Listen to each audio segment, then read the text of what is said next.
Hi everyone, welcome back to Initial Thoughts, a series in which I give my views on films as and when they are released. Today's film we're focusing on is A Quiet Place Part 2, directed by John Krasinski and starring his wife Emily Blunt, Millicent Simmons and Cillian Murphy, and is obviously a continuation of the story set up in A Quiet Place released in 2018. So before I get talking about the second part here, I'd like to talk a little bit about the original film that came out in 2018, as I say. For me, I think The Quiet Place 1 is such a great film, with a great cast, great acting, great script, and for a film that has... It's hard to say it has a great script when there's not much lines, but it's when the actors aren't speaking, that's when they're really acting. That sounds so strange, but anybody that's seen the film, you know what I mean. It's the looks, the silence, the sign language. It's an amazing premise for The Quiet Place in general. The premise for this film and the premise for both films, obviously with the story continuing into the second part here, it's so unique. And somebody that's seen Bird Box will go, "It's not unique." No, Bird Box was okay. Well, can't hear in A Quiet Place, so what we'll do now? Oh, can't see. Okay, nah. Don't even get me started on that film. We'll go back to what we're actually... Let's go talk about... Stay on topic with good films. Quiet Place 1, as I say. John Krasinski, and from what I know, his first movie directing role. Fantastic. Emily Blunt, always great. But the star of the show for the first film is Millicent Simmons, as Reagan, their daughter. Amazing up-and-coming actress, and great in the first film, and I can clearly say that she's amazing in the second film too, but we'll get on to that. And most of the most memorable moments for me with certainly the first Quiet Place was when you see things through her perspective. The theatre goes silent, and it's an experience where you don't even want to eat popcorn because it's so quiet. And something that it reminds me of, but I mean, this is far and away a better film for me anyway, a better experience.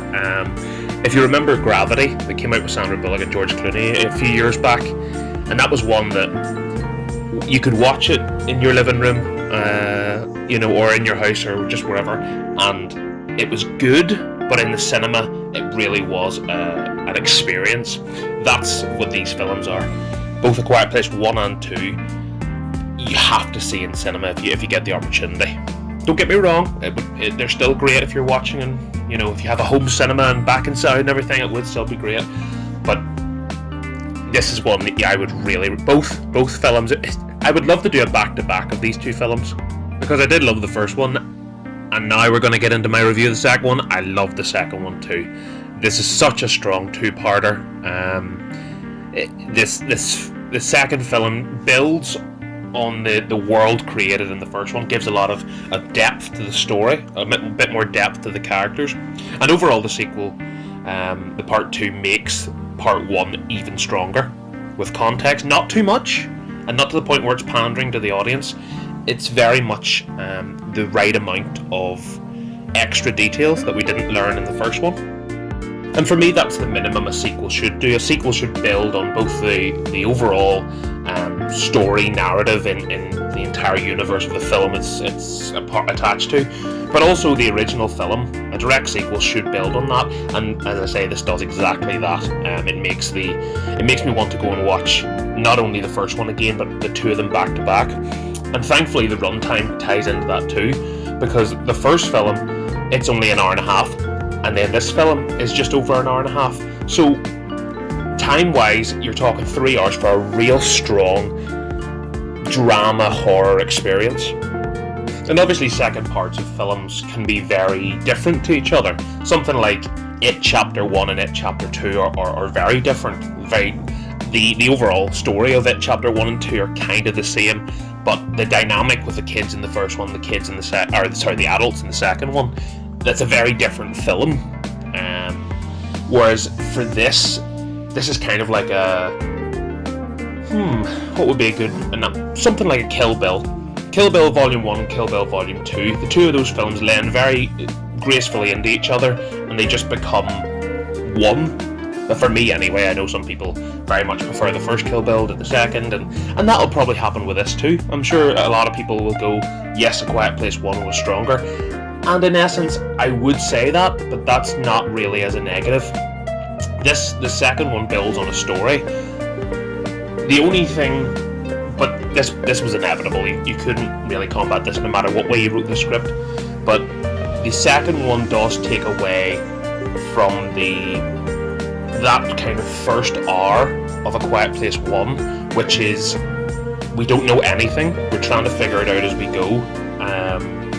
How do we defeat the situation we're in and everything like that, and we're learning, and it's all very new. Whereas by A Quiet Place 2, certainly just as you're into it, from 5 minutes in, you're very accustomed to the situation, especially if you've seen the first. And it would be silly to say go and see the second without seeing the first.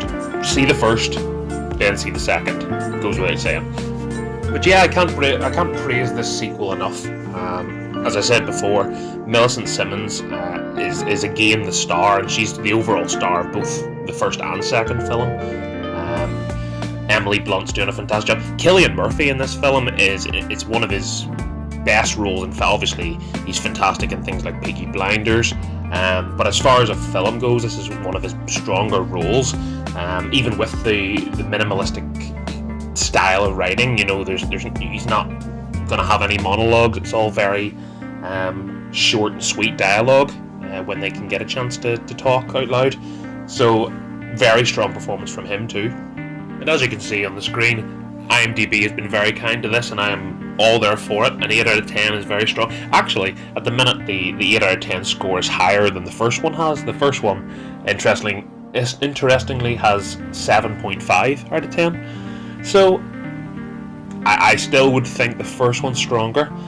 So I think for my review, I'll give both the scores. For me, I'm going to give the first Quiet Place. For me, I love that film, and I love the second part too. The first film, I'm going to give a 9 out of 10, very high, and the second one, just even though it accomplishes what it has to, it does suffer a bit from sequelitis, and it's an 8.5 for me. But that's not it does everything I wanted it to, so I really cannot complain in that regard. A Quiet Place Part 2 really has been, it's made me so glad to be back in cinemas again. It really has. And a film like this to get you started, it really made me realise how much I missed the cinema experience. So please go see this film, give it a go. My advice, watch the first one before you do, even if you haven't seen it since 2018. Give the first one a bit of a rewatch. That's what I did. I watched that the day before I went to see part 2 here, and what an experience. Give it a go. It certainly has my recommendation. So that's been my review for A Quiet Place Part 2. As you can see, I'm a very happy camper. Glad to be back in full cinema mode and back in business. It's again, it has been so nice to have the cinemas open again, and now we're in that, not only the backlog of films that should have been released last year, but also a lot of big summer blockbusters yet to come out, and it's just good time to be a movie fan, everyone. So lots to look forward to in the coming weeks and months. That's all from me today, folks. Thanks very much for watching and listening as always, and I will see you in the next review. Thanks for taking the time to watch this video. Before you go, here are 2 of my other videos, along with my socials, to keep up to date with new information and new uploads to the channel. Much love, everyone.